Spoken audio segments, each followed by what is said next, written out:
Hello everyone, I hope you all are very fine. आशा करता हूँ कि आप सभी बहुत अच्छे होंगे और आप सभी लोगों का बहुत बहुत स्वागत है। आज की ये जो वीडियो है वो कंपटीशन वाले बच्चों के लिए है। CGL, CHSL या फिर CPO के जो बच्चे हैं जो इन एग्जाम्स की प्रिपरेशन कर रहे हैं, तो उनके लिए एक मिक्स्ड प्रैक्टिस का सेशन हम स्टार्ट कर रहे हैं। जो भी 2-4 बच्चे इन सेशन को फॉलो करते हैं या मुझे फॉलो करते हैं या मेरे से प्रैक्टिस करना चाहते हैं, तो उनके लिए मैं सेशन बना रहा हूँ और एक एक सेशन हम धीरे धीरे अपलोड करेंगे। आज का ये पहला सेशन है। उम्मीद है कि आप इस सेशन से कुछ ना कुछ सीखेंगे। ज़्यादा बातचीत नहीं करते हैं, वीडियो स्टार्ट करते हैं। और पहले ही बता दे रहा हूँ कि जो मेरी क्लास होती है वो मतलब और क्लासेस से काफ़ी डिफरेंट होती है। तो जब आप ये पूरी क्लास खत्म करेंगे तभी आपको इसका फायदा पता चलेगा। ठीक है, चलो वीडियो स्टार्ट करते हैं। देखो 5 क्वेश्चन आपकी स्क्रीन पर दिख रहे हैं, तो पहले इन क्वेश्चन को मैं डिस्कस कर लेता हूँ, फिर इसके बाद अगले और 5 क्वेश्चन और फिर इस तरह से 10, 12, 15, 20 क्वेश्चन जितने हम डिस्कस कर पाएंगे आज के इस सेशन में, जहां तक मैं कंप्लीट कर पाऊंगा तो फिर उसे कंप्लीट करेंगे। पहला क्वेश्चन है ऑब्लिगेटरी, और यहाँ पे आपको बताना है सिनोनिम। ऑब्लिगेटरी का सिनोनिम बताना है। And options are reckless, useless, mandatory और एग्रेसिव। ये 4 ऑप्शन है। तो देखो ऑब्लिगेटरी का मतलब होता है ना कि कोई भी चीज जो आपको मतलब एक तरह से कंपल्सरी कर दी जाए, है ना। ऑब्लिगेटरी का मतलब हो गया कि कोई चीज जो आपको क्या कर दी जाए, कंपल्सरी कर दी जाए।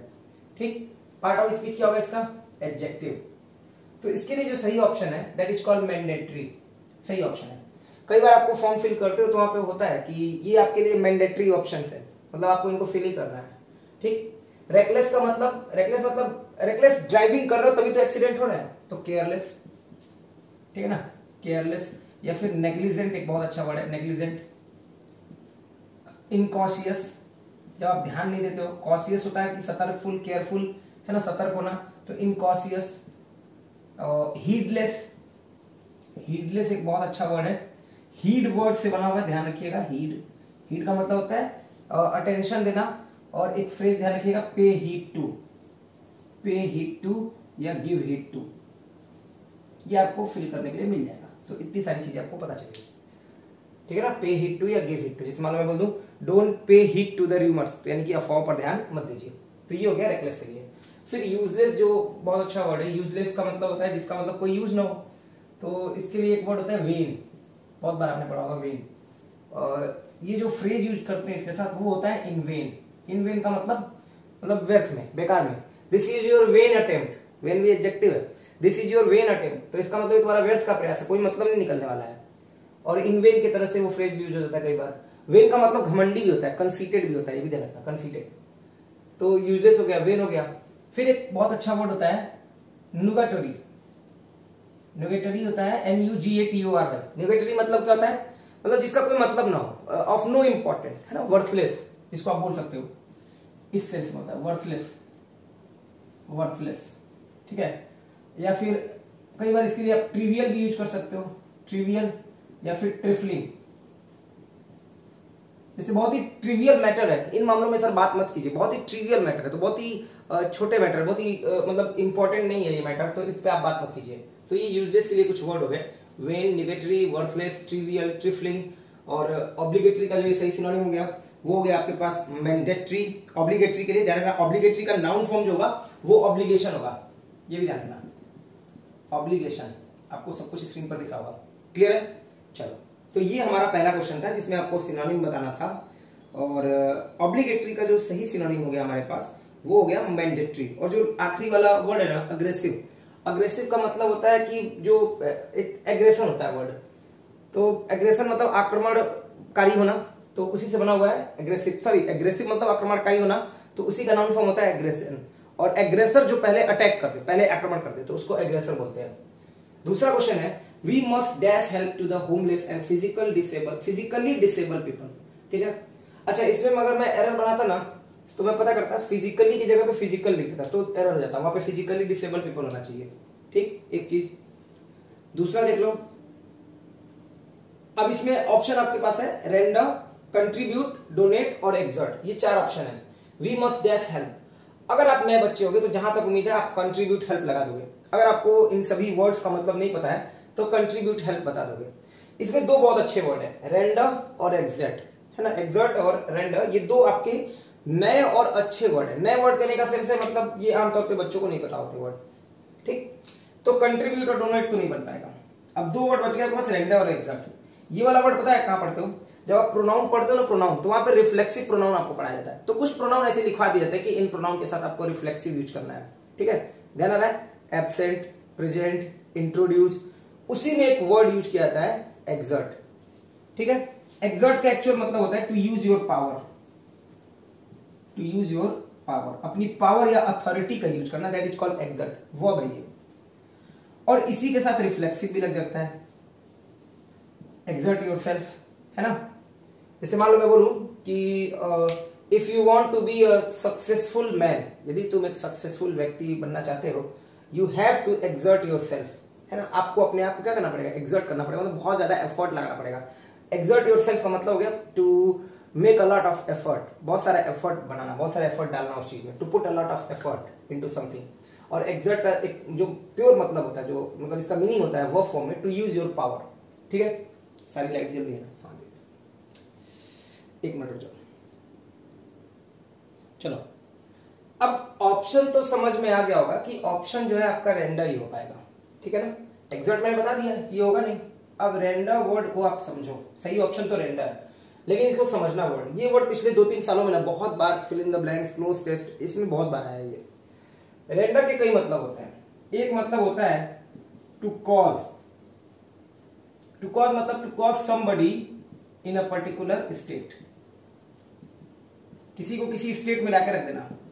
जैसे मान लो बहुत बार आपको ये वर्ड मिलेगा, आप चाहो तो सर्च कर लेना, जितनी बार अर्थक्वेक आता है मैं उतनी बार देखता हूं न्यूज़पेपर्स में, चाहे वो कोई न्यूज़पेपर हो, the Hindu, times of India, Indian express, किसी भी न्यूज़पेपर में आप देखोगे तो वहां आता है कि अर्थक्वेक ने लोगों को होमलेस कर दिया, मतलब बेघर कर दिया।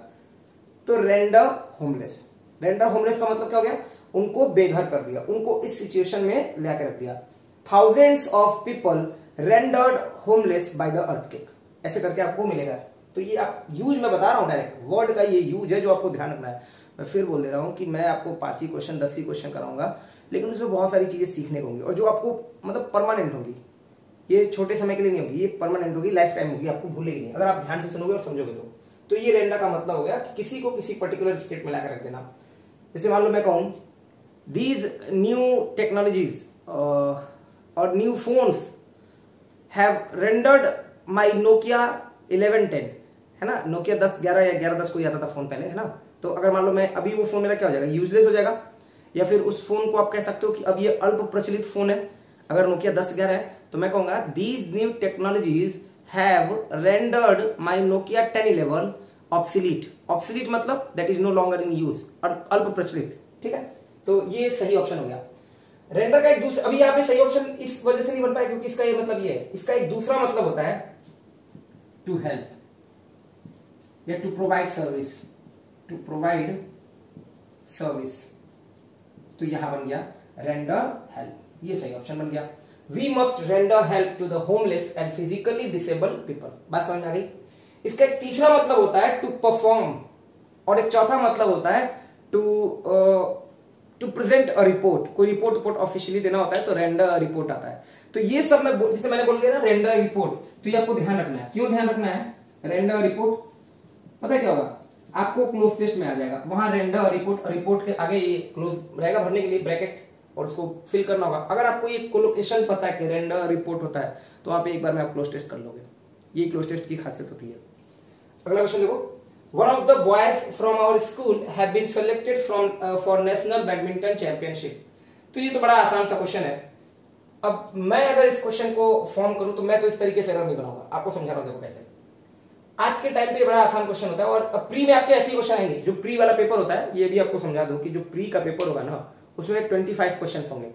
25 क्वेश्चंस में आप मान के चलो कि 20 क्वेश्चंस, जो मतलब आप देख रहे हो पिछले कितने भी साल का पेपर उठा के देख लो, 4-5 साल पेपर का जब से ऑनलाइन हुआ है, 20+ क्वेश्चंस आपके प्री के केवल और केवल वोकेबलरी बेस्ड होते हैं। और वो भी वोकेबलरी ये नहीं कि आपको मतलब ऐसे ही नॉर्मल वोकेबलरी होती है, उनकी यूजेस के बेस पे के ऊपर होते हैं, ठीक है। तो देखो ये जो एरर आया, ये इस एरर तो इसी टाइप के आते हैं प्री में, खासतौर पे सीजीएल में तो एकदम one of the boys from our school have been selected. तो इसमें दिक्कत क्या है, सबको पता है अगर वन ऑफ यूज करोगे तो नाउन हमेशा प्लूरल होगा, क्योंकि अगर मैं बोलूंगा मेरी किताबों में से एक, तो बहुत सारी किताबें होंगी तभी तो बोलूंगा, तो वन ऑफ द बुक्स बोल दूंगा। तो वन ऑफ द बॉयज, एक एरर यहां से आता है जो बहुत कॉमन सी चीज है, अगर जो बिगिनर है उन्हीं को दिक्कत करती है। तो वन ऑफ द बॉयज, बात किसकी हो रही है, अभी भी वन की हो रही है, तो सब्जेक्ट वर्ब एग्रीमेंट आ जाता है। तो यहाँ पे फिर आपका हैव नहीं, हैज होना चाहिए। One of the boys from our school has been selected, mean finally one boy has been selected. तो वन ऑफ द बॉयज, लड़कों में से एक, फ्रॉम आवर स्कूल, ये फ्रॉम आपका प्रीपोजिशन हो गया, तो ये स्कूल इसका ऑब्जेक्ट बन गया। ऑफ प्रीपोजिशन हो गया तो बॉयज इसका ऑब्जेक्ट बन गया। तो फाइनली सब्जेक्ट क्या बन गया, वन बन गया। तो one has been selected for national badminton championship. अब मैं अगर एरर फॉर्म करता तो मैं इसको थोड़ा दूसरे तरीके से एरर फॉर्म करता। ये क्वेश्चन बड़ा रिपीटेड क्वेश्चन है, बहुत बार आया हुआ है। मैं यहां से बी हटा देता और कोई और थोड़ी सी अच्छी वर्ब लगा देता, क्योंकि यहाँ पे थोड़ा हो सकता है सिलेक्टेड वर्ब की वजह से एक बार समझ में आ जाए, फिर भी सिलेक्टेड भी काम कर जाएगा, है ना। तो one of the boys from our school has selected for national badminton championship. बहुत सारे ऐसे बच्चे होते हैं जो एरर कर जाते हैं, वो ध्यान नहीं देते कि ये हैज बीन सेलेक्टेड होना चाहिए, हैज सेलेक्टेड होना चाहिए, क्योंकि उसको सेलेक्ट किया गया तो पैसिव होना चाहिए, हैज बीन सेलेक्टेड, उसको सेलेक्ट किया गया है। क्लियर है। अगला क्वेश्चन देखो, the manager keeps the work pending. ये क्या करना था, एक मिनट जो, हाँ इसको पैसिव बनाना है। The manager keeps the work pending. Keeps ये मेन वर्ब है आपकी, प्रेजेंट इंडेफिनिट टेंस हो गई, वर्ब की फर्स्ट फॉर्म में से इस लगी है, तो प्रेजेंट इंडेफिनिट टेंस का ऑप्शन ही होता है इज एम आर प्लस वी3, इज एम आर प्लस वी3। देखो आपको ऑप्शन में दिखा दे रहा हूं स्क्रीन पर, ऑप्शन आपको दिख रहा है स्क्रीन पर, चलो ऑप्शन देख लो, ये ऑप्शन रहने दो, ऑप्शन नहीं दिखाता हूं, क्योंकि अगर मैं उस तरीके से वीडियो बनाऊंगा तो मेरा और टाइम लगेगा। आपको ऐसे ही दिख रहा होगा, the manager keeps the work pending, तो प्रेजेंट इंडेफिनिट टेंस है, the work is kept pending by the manager. Clear हो गया, the work is kept pending by the manager, ये आपका बन जाएगा और इसका सही पैसिव वॉइस। क्लियर। अगला क्वेश्चन देखो, अगला क्वेश्चन है the director will agree with the proposal if we do not exceed the budget. ये आखिरी क्वेश्चन है, पांचवा क्वेश्चन है। अभी और क्वेश्चन इसके बाद रफ करके बनाऊंगा मैं। इसमें इंप्रूवमेंट करना था, और इंप्रूवमेंट कहां से कहां तक करना था, the director will agree with the proposal, तो एग्री विद द प्रपोजल से करना था, यहां से आपको इंप्रूवमेंट करना था। ठीक है, इस वाले पार्ट को, will agree with the proposal वाले पार्ट को इंप्रूव करना है। अभी इसमें एक दूसरी चीज और सिखा दूं, फिर इंप्रूवमेंट वाली चीज पे आएंगे। अभी पहले इसमें एक और चीज है जो मैं आपको एक बार नोटिस करा दूं, ताकि आपको कभी भूले नहीं। अगर आप ध्यान दो तो ये टाइप 1 कंडीशनल है। अगर आपको ध्यान हो, टाइप 1 जो कंडीशनल आप पढ़ते हो कि if you help me I will help you, है ना। इफ वाली क्लॉज होती है सबऑर्डिनेट क्लॉज, और एक मेन क्लॉज होती है। तो ये देखो यही वाली है, ये इफ वाली क्लॉज है। इफ आपका सबऑर्डिनेट कंजंक्शन है, ठीक है, तो ये आपकी सबऑर्डिनेट क्लॉज है,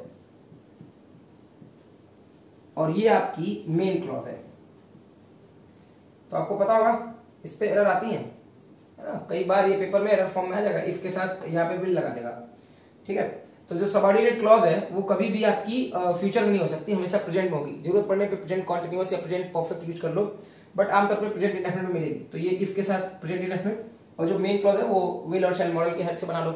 आमतौर पर विल और शैल लगाते हो, कई बार मे और शुड भी यूज कर सकते हो, बट ये विल शैल से भी बनता है ज्यादातर।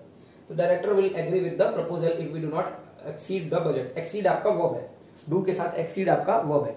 ठीक है, ये जो समझाना था वो समझा दिया। और डू के साथ हमेशा वर्ब की फर्स्ट फॉर्म, अगर बिगिनर हो तो ध्यान रखना, बहुत बार इस पे भी एरर आ जाता है।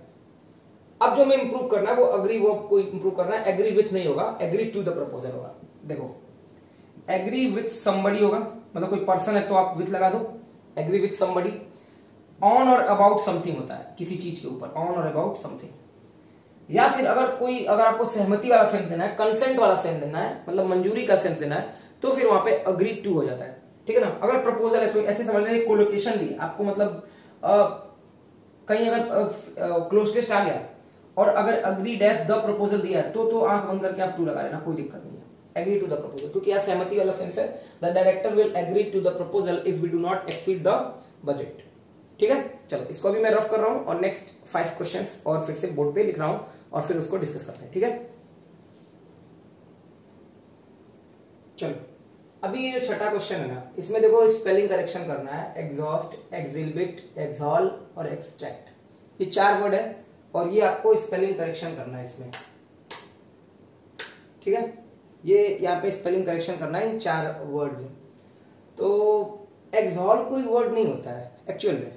हाँ, एक्सेल एक वर्ड होता है, जैसे इनहेल होता है वैसे ही एक्सेल होता है। इनहेल होता है कि सांस अंदर की ओर लेना, तो एक्सेल होता है कि वो सांस को जो है बाहर की ओर निकालना। और एक्सट्रैक्ट भी आप कह सकते हो कि स्पेलिंग करेक्शन ही है, EXTRACT होता है एक्सट्रैक्ट। कोई बड़े से पार्ट से एक छोटा सा पार्ट निकाल लेना, है ना, बहुत बड़ी स्पीच है, वहां से एक छोटा सा पार्ट निकाल के मैं बोल रहा हूँ, तो वो एक्सट्रैक्ट है उस पूरी स्पीच का, इस तरह से। और ये जो एग्जिबिट है, ये एक्चुअल में होता है एग्जिबिट, EXHIBIT, एग्जिबिट। एग्जिबिट का मतलब क्या होता है, EXHIBIT, तो कोई चीज को पब्लिक प्लेस पे शो करना, है ना, प्रदर्शनी लगाना, और वो जो चीजें रखी होंगी उसको भी आप एग्जिबिट बोलोगे, और जो प्रदर्शनी होगी उसको एग्जीबिशन बोलोगे, और जो प्रदर्शनी दिखाएगा उसको एग्जीबिटर बोलोगे। ध्यान से समझना। एग्जिबिट होता है पब्लिक प्लेस पे कोई चीज शो करना, दिखाना, और वो जो चीजें रखी होंगी, जैसे बुक रखी है, कुछ भी है ना, तो वो बोली जाएगी एग्जिबिट, उस थिंग को भी आप एग्जिबिट बोलोगे। अब वो जो जहां जाओगे तो वो प्रदर्शनी बोला जाएगा ना, वो जगह जो होगा, वो प्लेस होगा, तो उसको एग्जीबिशन बोलोगे कि यहाँ एग्जीबिशन लगा है, और जो ये चीज शो करेगा उसको एग्जीबिटर बोलोगे। क्लियर। 7वां क्वेश्चन है हमारे पास, टू टेक फ्रेंच लीव। तो ये आपका इडियम है, टू टेक फ्रेंच लीव, मतलब बिना बताए चले जाना। और इसका ऑप्शन मैंने नहीं दे रखा है अभी तक। मैं सोच रहा था कि कुछ ऑप्शन लगाऊंगा, बट वो काफी मेरे लिए ज्यादा पड़ जाएगा, तो अभी ऐसे ही वीडियो शूट करूंगा और फिर आपको अपलोड कर दूंगा, क्योंकि बड़ा मुश्किल होता है वीडियो शूट करना, आपको मैं बता नहीं सकता हूँ। अभी देखो, आप 4-5 प्रकार की लाइटें जलाओ इधर उधर, ठीक है, तो केवल 2-4 बच्चे हैं जो बार बार कहते हैं सर आपसे ही मुझे सीखना है और आप ही कुछ करिए, और मुझे बड़ा खराब भी लगता है कि मैं वो काम कर नहीं पा रहा हूँ, है ना, मैं चाह के भी वो चीजें दे नहीं पा रहा हूँ। मुझे बहुत ही मजबूरी वश जो है, कह लो कि मुझे एकेडमिक्स ज्वाइन करना पड़ा, और अभी फिर वहां मैं पढ़ाने लगा हूँ, तो उनके सेशन अपलोड करने होते हैं। इसकी वजह से बहुत सारी चीजें जो मुझसे छूट भी रही, एक तरह से देखा जाए तो, पिछले 6 महीने से, ठीक है। यहाँ पे उतने बच्चे भी नहीं है मेरे पास, एक गाँव जैसा जगह है ये, जहाँ पे SSC के लिए बच्चे भी नहीं है पढ़ने के लिए कि मैं उन्हें पढ़ाऊँ। टू टेक फ्रेंच लीव का मतलब होता है बिना बताए चले जाना, ये इडियम था आपका। जो ऑप्शन दे रखा था उसमें बता दूं कि उसमें आपका ऑप्शन दे रखा था to leave without any intimation. अब ये जो वर्ड लिखा हुआ है ना, इंटीमेशन, ये वर्ड मुझे बताना था। अब वो ऑप्शन होता, वो बोर्ड होता, उस पर लिखा होता, तो मैं और भी जो ऑप्शन थे उसमें भी कुछ ना कुछ आपको बताता। तो इंटीमेशन मतलब बिना सूचना दिए, ये वर्ड बना हुआ है इंटीमेट से, इंटीमेट। और ये जो इंटीमेट होता है ना, ये आपका समझ लो वर्ब भी होता है, एडजेक्टिव भी होता है, इवन नाउन भी होता है, ठीक है ना। वर्ब भी होता है, एडजेक्टिव भी होता है, नाउन भी होता है। वर्ब का मतलब होता है टू इन्फॉर्म करना, कोई चीज को बताना, कोई सूचना देना। एडजेक्टिव का मतलब होता है क्लोज, जैसे ये मेरे इंटीमेट फ्रेंड है तो मेरे क्लोज फ्रेंड है, ध्यान रखिएगा। इंटीमेट जब एडजेक्टिव होगा तो इसका मतलब होगा क्लोज, और इंटीमेट जब वर्ब होगा तो इसका मतलब होता है इन्फॉर्म, ठीक है। तो टेक फ्रेंच लीव इडियम हो गया। 8वां क्वेश्चन है सिंटिलेटिंग, और इसमें आपको बताना है सिनोनिम बताना है। ग्लिटरिंग है, बोरिंग है, स्टिंगिंग है, फैक्टरिंग है। तो सिंटिलेटिंग, आप क्रिकेट की अगर कमेंट्री सुनो ना तो वहां पे हजारों बार आपको मिलेगा, या फिर अगर कभी न्यूज़पेपर पढ़ना और क्रिकेट वाला सेक्शन पढ़ोगे, जब भी कोई अच्छी परफॉर्मेंस होगी तो वहां लिखा होगा that was the scintillating performance, scintillating performance. अब इसको ध्यान रखना, ये आपको क्लोज टेस्ट में मिल जाएगा। सिंटिलेटिंग परफॉर्मेंस मतलब बहुत शानदार, बहुत इंप्रेसिव, तो इसके लिए वर्ड यूज करोगे ग्लिटरिंग परफॉर्मेंस, ग्लिटरिंग परफॉर्मेंस। अब ग्लिटरिंग वर्ड किस वर्ड से बना है, तो ग्लिटर से। ग्लिटर मतलब चमकना, और इस पे कम से कम 2-4 बार आ चुका है। All that glitter is not gold, तो एक बार तो एरर भी आ गया था, all which glitter is not gold, तो वहां पे भी हटा के दैट लगा रहा था। फिर पूछ दिया जाता है कि all that glitter is not gold, इसको समझा दीजिए क्या होता है, इस तरह से। बोरिंग एक बहुत अच्छा वर्ड है तो ये बोरिंग मतलब उबाऊ, बट पूछा बहुत जाता है। बोरिंग का मतलब होता है दैट इज, मतलब जिसमें आपका मन न लग रहा, बहुत ही उबाऊ काम है, मतलब टेडियस, टेडियस, टायरसम, बहुत अच्छे वर्ड है। मंडेन, अगर मंडेन जॉब है तो बहुत ही साधारण, बहुत ही ऑर्डिनरी, बहुत ही बोरिंग, डेली वही चल रहा है। हमड्रम, और मोनोटोनस, बहुत अच्छे वर्ड है, सब गजब गजब के वर्ड है और बहुत बार पूछे गए हैं। एक इडियम भी है रन ऑफ द मील, मतलब बल्कि ये एडजेक्टिव ही है, इडियम में आया हुआ है लेकिन है एडजेक्टिव। कई बार आपके कुछ अच्छे एडजेक्टिव या नाउन होते हैं वो इडियम फॉर्म में आ जाते हैं। रन ऑफ द मील, जैसे run of the mill job है तो बहुत ही डेली वाली जॉब है, तो साधारण जॉब या फिर बोरिंग जॉब ऐसे कह लो, हमड्रम जॉब। और एक और अच्छा वर्ड है कोटोडियन, कोटोडियन, कोटोडियन, QUTODIN, कोटोडियन। तो ये सारे वर्ड है, टेडियस है, टायरसम है, मंडेन है, हमड्रम है, मोनोटोनस है, रन ऑफ द मील है, कोटोडियन है। तो इन सब का मतलब हो गया बोरिंग, उबाऊ। अब ये जो वर्ड है स्टिंगिंग, ये वर्ड बना हुआ है स्टिंग से, STING। जब भी जैसे बी है ना, बी मधुमक्खी, वो अगर आपको डंक मारती है तो स्टिंग करती है, तो वहां से आपको ध्यान रहेगा स्टिंग। और एक इडियम है अ स्टिंग इन द टेल। देखो टेल मतलब होता है पूंछ, है ना, ये तो कहानी वाला मैंने लिख दिया, TAL मतलब कहानी होता है। अ स्टिंग इन द टेल, और स्टिंग मतलब मैंने बता दिया कि एक चोट कह लो, एक शार्प पेन कह लो, जो आपके अचानक से निडल अगर लगा दो तो उस तरह का होता है, बाइट कर दो किसी को, है ना, तो that is called sting. Sting in the tail का मतलब हो गया कोई भी अनप्लीजेंट चीज जो बहुत लास्ट में आए और वो पूरा काम खराब कर दे। कोई भी अनप्लीजेंट चीज जो बहुत लास्ट में आए और पूरा काम खराब कर दे, तो that is called a sting in the tail. और ये जो फ्लैटरिंग वर्ड है ना, फ्लैटरिंग, तो ये वर्ड बना हुआ है फ्लैटरी से। तो फ्लैटरी आपको पता ही है, चापलूसी, प्रेज, एडुलेशन, इवन जो आपका कैजुअल होता है और कोएक्स होता है, या फिर और भी ऐसे बहुत सारे पर्सुएड होता है, तो ये भी इसी फॉर्म में थोड़े बहुत हो जाते हैं। ठीक है, तो ये 8वां वर्ड था सिंटिलेटिंग, ये समझ में आ गया। चलो अगला क्वेश्चन देखो, 9वां है something that can't be heard, मतलब जिसको सुना नहीं जा सकता, something that can't be heard. अब इसका मैंने ऑप्शन नहीं दिया, इसको आपको कमेंट बॉक्स में ऑप्शन बताना है कि इसका सही ऑप्शन क्या हो पाएगा। दो जो ऑप्शन है, इरिवोकेबल और इनफॉलिबल, इसको मैं बता दे रहा हूं आपको, ठीक है ना। बाकी मैंने ऑप्शन नहीं दिया है क्योंकि ये जो ऑप्शन है बहुत आसान है, तो ये आप कमेंट बॉक्स में लिखकर बता दो। हाँ, जो दो वर्ड है इनफॉलिबल, इनफॉलिबल मतलब जो गलती ना करे, यानी कि फॉल्टलेस जिसको आप बोलते हो, फॉल्टलेस, फॉल्टलेस। और फॉल्टलेस के लिए एक और बहुत अच्छा वर्ड है इम्पेकेबल, IMPECCABLE, इम्पेकेबल। फिर आपके पास इरिवोकेबल, तो इरिवोकेबल का मतलब होता है जिसे जो परिवर्तन, जैसे मान लो कि कोई डिसीजन है मैंने ले लिया और वो change, that can't be change, जो जिसको बदला ना जा सके, जिसको बदला ना जा सके, तो ये हो जाएगा इरिवोकेबल डिसीजन या फिर इरिवोकेबल लॉ। ठीक, अगला क्वेश्चन है, ये जो 10वां क्वेश्चन है ना आपका, handle the glass table with care because it is, तो ये आपका फिलर्स है, फिल इन द ब्लैंक्स। देखो आगे डैश भी दिया हुआ है, और ऑप्शंस हैं वोलाटाइल, डक्टाइल, फ्रेजाइल और फ्रूगल। ठीक है, अब देखो उसमें आपने ये जो वोलाटाइल वर्ड है ना, ये आपने कंप्यूटर में पढ़ा होगा आपने, वोलाटाइल मेमोरी होती है, नॉन वोलाटाइल और वोलाटाइल, रैम और रोम। तो वोलाटाइल जो परमानेंट नहीं है, जल्दी खत्म हो जाए, उड़ जाए, तो वोलाटाइल।